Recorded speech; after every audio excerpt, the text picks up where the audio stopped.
Good afternoon. My name is Mark Corkin. I am a recently retired police officer. I joined Hertfordshire Police in 1995 and spent over 30 years in policing, most recently as the Detective Chief Inspector responsible for managing high-risk offenders across the county. My team supervised some of the most dangerous individuals in our communities: serious violent offenders, registered sex offenders, gang-involved individuals, and those assessed as posing an ongoing risk to public safety. That work involves daily collaboration with probation services, courts, Crown Prosecution Service, and safeguarding agencies. The object was and always has been the same: preventing serious harm before it occurred. Working in offender management has given me a particular vantage point on policing. See the consequences of decisions made across the entire system. You see how policy decisions made years earlier translate into operational realities today. You see how legislation, culture, leadership, and public expectation interact over time. And perhaps most importantly, you see very clearly what happens when the system works well and what happens when it doesn't. What I'd like to suggest today is that policing often acts as an early indicator of wider cultural change within society. Because policing sits directly at the boundary between the authority of this state and the expectations of the public, shifts in cultural attitudes often appear within policing long before they become visible in other institutions. And because policing sits so close to disorder, vulnerability, and coercive power, the consequences of cultural change often appear there before the rest of society is ready to acknowledge them. In that sense, policing can sometimes function as a kind of canary in the coal mine, an early warning signal of deeper changes taking place within society. To explain what I mean by that, I want to reflect on how policing culture has changed over the course of my career and why those changes matter not only to police officers, but to the wider public and to the wider civic culture in which we all live. When I joined Hertfordshire Police in the mid-1990s, the culture of policing was very different from what it is today. Dark gallows humour was common and often encouraged. Practical jokes and comments around death and tragedy, which today would rightly be considered completely inappropriate, were routine. If you haven't got a sense of humour, you shouldn't have joined. That was a phrase I heard often in those days. It was a tough environment. Courage in the face of violence was expected without hesitation. Officers who gravitated towards quiet office roles were sometimes viewed with a degree of derision. The hierarchy was clear and often rigid. Senior officers were rarely questioned. Bullying existed, and if you were on the receiving end of it, there was often very little recourse. Alcohol abuse, very common. The police station bar and canteen were central parts of the social culture of policing. In short, it was a hard culture. In some respects, that culture produced very resilient officers who could deal with extremely difficult situations. But it also broke some people. Even as a young officer, I could see that parts of that culture needed to change. The old model could produce stoicism and toughness, but it could also produce emotional damage, silence, and a reflexive suspicion of vulnerability. That matters because when we talk about reforming institutions, it's tempting to imagine that change simply moves from bad to good. In reality, serious institutions don't change so neatly. When institutions reform themselves, they rarely change in only one direction. Cultural reform tends to produce a wide range of consequences, some intended and some unintended. And policing is often one of the first places where those consequences become visible. One of the most significant turning points in modern British policing came in the late 1990s following the tragic murder of Stephen Lawrence. Public inquiry that followed produced the Macpherson Report in 1999. The report was lengthy and detailed, but in the public consciousness, two words became synonymous with it: institutional racism. The report itself was more nuanced than that phrase often suggests. Its central argument was that organisations can unintentionally produce unequal outcomes through their structures, processes, and decision-making systems. In other words, it reframed the discussion about policing from one focused purely on individual misconduct to one focused on institutional culture. And that reframing mattered, because once policing was understood primarily through the lens of institutional behaviour, the relationship between policing and public trust changed fundamentally. Public confidence was no longer assumed, it had to be continuously demonstrated. Many of the reforms that followed were necessary and beneficial. Diversity training expanded, professional standards oversight increased. Recruitment initiatives were introduced to improve representation within the service. Policies and procedures were rewritten. Accountability became sharper and public confidence in some respects improved. But large institutional reforms rarely change only the issue they were designed to address. They reshape the culture of the entire organisation. They alter incentives. They change what people fear. They influence what gets rewarded, what gets scrutinised, and what becomes professionally risky. One of the most important cultural shifts that occurred during this period concerned the nature of authority itself. Historically, police authority had largely been assumed. Police officers represented the state and their authority was broadly accepted by the public. Over time, that relationship changed. Authority increasingly became something that had to be justified and demonstrated rather than simply accepted. The emphasis shifted towards what is often described as procedural legitimacy, the idea that authority is accepted when it is exercised fairly, transparently, and consistently. That shift brought many benefits. It also changed the dynamics of everyday encounters between police officers and the public. And sometimes those altered dynamics produced unexpected operational consequences. As an example, I remember attending an incident in Stevenage. An elderly resident had called police because a group of teenagers had gathered outside her home. They were drinking, smoking, and sitting on her garden wall. She understandably felt intimidated. I attended alone and began taking names and encouraging the group to move on. I could smell cannabis and indicated that I might start searching people if they didn't move on. At that point, one of the teenagers, a young woman, stepped forward and calmly told me that if I did not leave, she would report that I had used a racist slur towards her. Now, I had never met this young woman before, but I understood immediately the potential seriousness of that allegation. For a moment, my career flashed through my mind.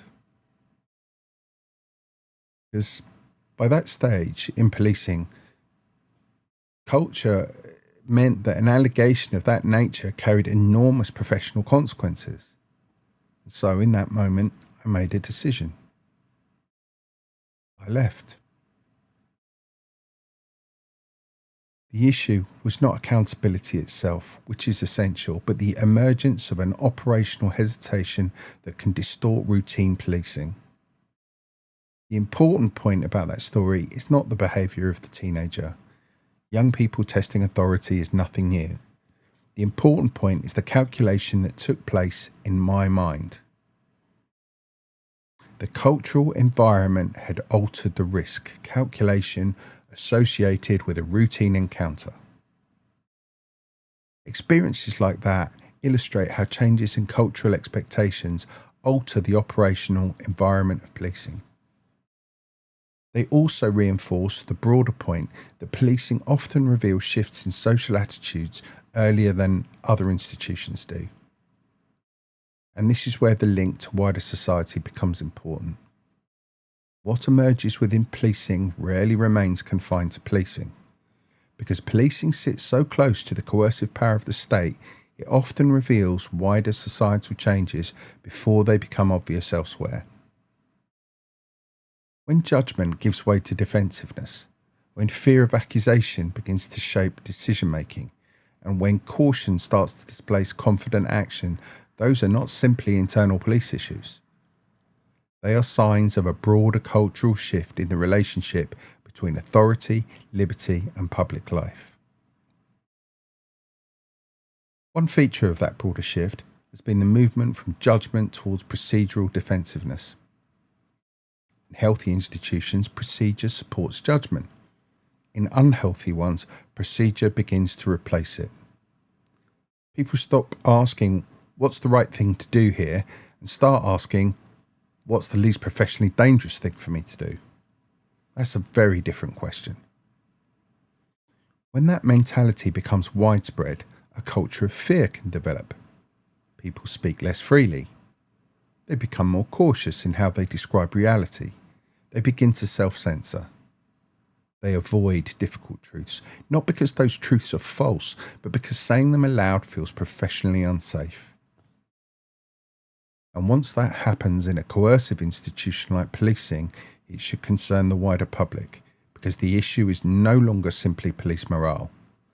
It becomes a question about whether state institutions are still confident enough to exercise power fairly, proportionately, and without fear or favour. Following the Macpherson reforms, policing placed increasing emphasis on improving representation within the service. Recruitment campaigns expanded. Mentoring programs were developed. Outreach initiatives encouraged applicants from communities that had historically been underrepresented. These initiatives were understandable. Representation can play a huge role in rebuilding trust. But policing is not simply another public sector profession. It has genuine occupational requirements. Police officers must manage confrontation. They must make decisions under pressure. They must sometimes use force lawfully. They must operate in unpredictable environments where mistakes can have serious consequences. One night, I recall there were 5 of us on duty covering Stevenage. 2 of my colleagues insisted they would not patrol alone and would not crew together for safety reasons. Instead of the planned 1 double-crewed unit and 3 single-crewed units, we had to deploy 2 double-crewed units and 1 single-crewed unit. That meant 3 cars instead of 4. On that night, and on others for the same reason, we were late to a number of 999 emergencies. Of course, prudent officer safety judgment is necessary, but when caution becomes a standing deployment assumption rather than an exceptional assessment, the organisation loses capacity. When frontline capacity is reduced like that, the public is exposed to greater risk, and in some cases the consequences can be very serious. Maintaining clear standards for those demands is therefore essential. The most sustainable approach is simple. Broaden the pool of applicants as widely as possible while ensuring that occupational standards remain clear and consistently applied. Diversity can, of course, strengthen policing, but competence must remain its foundation. I'm not making an argument against inclusion. It's an argument for institutional honesty. If the role requires certain capabilities, then the public has a right to expect that those capabilities are present. And institutions have a duty to be truthful about the difference between widening opportunity and weakening function. That same principle extends beyond recruitment. It also applies to leadership, governance, and organisational incentives. When promotion systems begin to reward conformity more than judgment, risk avoidance more than courage, and reputational safety more than operational clarity, the consequences are felt first on the front line. Officers begin to feel that the system wants them to be visible but not be decisive. Accountable but without strong support. Responsive but not controversial. Those contradictions become corrosive. They produce a style of policing that can become increasingly reactive, increasingly risk-averse, and at times increasingly hesitant. Again, that is not simply a police management issue. It reflects a broader societal tendency. Across many institutions, there has been a drift towards therapeutic language, reputational management, and symbolic compliance that can make organisations sound morally serious while they become practically weaker. These changes in recruitment and representation were occurring at the same time as another transformation within policing: the rapid expansion of the responsibilities placed upon police officers. Modern policing must now navigate mental health crises, safeguarding concerns, vulnerability, inclusion, neurodiversity, and officer well-being. Many of these developments reflect wider social progress, but they also create significant operational complexity. Police officers increasingly find themselves dealing with situations that historically would have fallen to other public services. Mental health crises are one example. Officers are frequently called to situations involving individuals in severe psychological distress. They are expected to assess risk, protect vulnerable individuals, and make rapid decisions about safeguarding and medical interventions. Similarly, safeguarding responsibilities have expanded enormously. Domestic abuse investigations, coercive control cases, child exploitation, and vulnerable adult protection have become major areas of policing activity. These are vitally important areas of work, but they also illustrate a wider structural change. When other institutions struggle or withdraw from certain responsibilities, policing often becomes the service of last resort.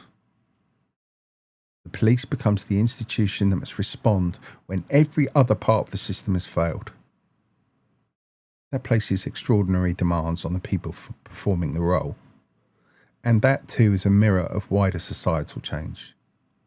When communities become more fragmented, when families become less stable, when health and social care systems become harder to access, and when public institutions retreat from difficult cases, policing absorbs the consequences. The police car arrives at the end of social failure. That is one reason why debates about policing standards and culture cannot be separated from broader debates about the state, responsibility, and civic resilience. If society offloads more and more complexity onto policing, then policing must retain the seriousness, competence, and institutional confidence to carry that burden. Population change and language demand have created another practical burden, which is less often discussed, but deeply familiar to anyone who has worked in the custody and criminal justice teams. During a significant period of my career, I worked on and led prisoner handling teams. Their role was to take on investigations linked to people who had been arrested by uniformed intervention teams who had been attending calls and incidents. In Hertfordshire, there were two large custody suites, one at Hatfield and one at Stevenage, broadly servicing the south and north of the county. Officers would be assigned prisoners to deal with, and as a part of their investigations would carry out PACE-compliant interviews. From when I joined in 1995 to roughly 2000, the need for an interpreter was relatively rare. So rare, in fact, that I still remember the main cases that occurred. There was a Chinese businessman involved in fraud and some Tamils being investigated in connection with organised crime. By around 2004, however, I saw a dramatic rise in the need for interpreters, not just for written statements, but particularly for PACE interviews. That increase was not simply my impression. A national Freedom of Information exercise published in 2008 reported that among 37 forces that replied, translation and interpreting costs had risen from 14.6 million in 2004 to 24.1 million in 2006 to 7. A 64% increase that has carried on increasing since then. The immediate cost was obvious, but the hidden costs were often greater. Officers can spend most of their shifts waiting for an interpreter to become available and arrive at a police station. Custody suites become more congested, detainees have to be supervised for longer, and the cost of detention itself increases through extra staffing time and the basic requirement to provide food and drink and care to detainees. Officers have worked and do work longer hours to complete the investigation once the interpreter finally arrives. Such is the scale of the problem that I spent a significant amount of time trying to secure remote video links so interpreters could attend interviews without physically travelling to the police station. It was a promising solution, but it depended on technology that had to satisfy police IT and evidential standards, and it still hasn't been made widely available. Even today, the spend is visible at force level. Hertfordshire's published transaction reports show repeated monthly payments to Language Line Solution for custody and criminal justice interpreter fees, including £21,599 and £3,582 in July 2024 and £900 in August 2024. Similar interpreter rates published by other forces show why the burden escalates quickly. A single face-to-face interpreter attendance for 4 to 5 hours can easily cost between £128 to £210, and that's before wider custody and staffing costs are added. In custody suites across the country, officers are waiting, detainees are being held longer, interpreters are being paid, and police time is being absorbed because a suspect does not speak English. That's not a symbolic impact, it's a daily operational reality. Recruitment initiatives have also increasingly sought to welcome individuals from a wider range of backgrounds, including those who identify as neurodiverse. In many contexts, this has brought valuable perspectives into organisations, but it has also raised practical questions about how operational policing roles are structured. In highly operational environments, some duties cannot easily be redistributed without affecting the wider team. When adjustments limit certain tasks, those responsibilities inevitably have to fall elsewhere. These aren't moral questions, they are organisational ones. Institutions must therefore think carefully about how recruitment decisions, role design, and operational requirements align. If that alignment is not thought through honestly, the burden does not disappear. It's simply transferred, usually to colleagues who remain fully deployable or to members of the public who have to wait longer to get help. There's another wider issue here as well, and it concerns liberty. Because policing sits so close to state power, shifts inside policing often foreshadow shifts in the wider relationship between the citizen and the state. When policing becomes overly concerned with perception rather than outcome, with compliance rather than courage, and with the avoidance of accusation rather than the fair exercise of judgment, the implications reach beyond police culture. They begin to shape how society thinks about speech, dissent, conformity, and risk. If institutions become too afraid of controversy, they can start to treat lawful discomfort as if it were harm, and lawful opinion as if it were danger. In that environment, more and more life becomes administratively managed, reputationally filtered and quietly monitored. I'm not suggesting that all oversight is wrong. It's not. Nor am I suggesting that all new technology or all new governance arrangements are inherently bad. They're not. But when increasing surveillance, heightened sensitivity to accusation, and weakening institutional confidence all develop together, the direction of travel should at least concern us. A healthy liberal society depends on more than good intentions. It depends on institutions that can distinguish between real harm and mere offence, between lawful dissent and genuine threat, and between fair accountability and paralysing fear. That's another reason policing matters so much in this debate, because if a coercive institution begins to lose those distinctions, the consequences will not remain neatly internal. They will influence the wider civic culture. People notice when authorities appear hesitant in the face of obvious disorder, but highly confident when regulating process, language, or perception. They notice when practical justice appears to weaken while symbolic management becomes stronger. They notice when ordinary citizens begin to feel scrutinised while obvious dysfunction goes unresolved.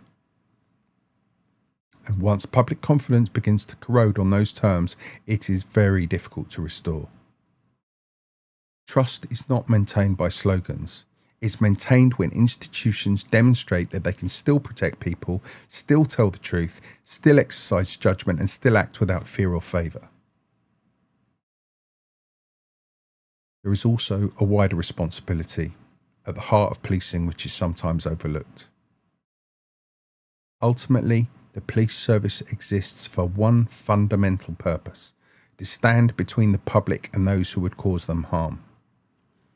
Whether that harm comes from violent criminals, organised crime, disorder, terrorism, policing is the institution society relies upon when situations become dangerous. Police officers run towards danger when others are running away from it. They make decisions in volatile situations and sometimes in physical confrontation.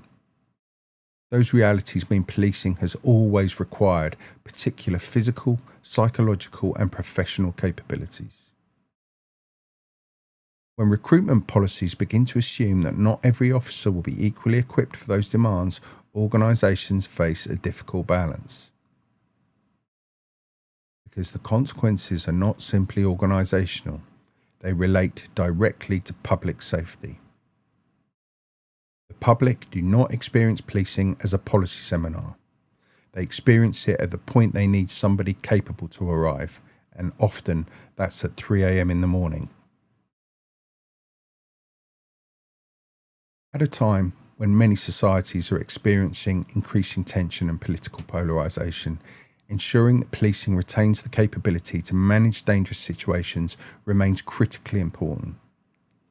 Policing also deals daily with violence, trauma, and crisis. The psychological toll of that work is real. Over the course of my career, I've lost friends and colleagues to suicide.